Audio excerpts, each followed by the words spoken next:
গাড়িটা সত্যিকার পুরোদস্তু তদন্ত হোক, যেটা ঘুরছে তাহলে যারা যদি ভিত্তিহীন ঘোরায়, যারা ভিত্তিহীন জিনিস নিয়ে হচ্ছে, তো কারা এসব রটাচ্ছে সেগুলো তদন্ত হোক, আর আসল হলে আইনের পথে চলবে।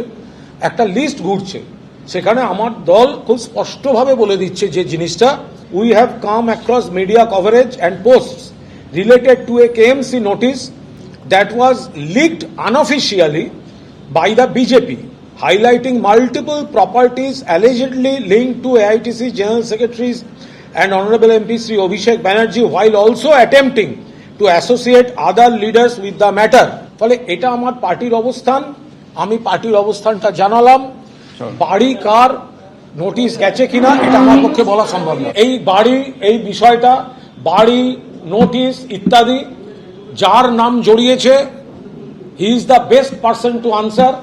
তার বাইরে আমাদের যা পার্টির সিদ্ধান্ত আমি সেটা বলেছি।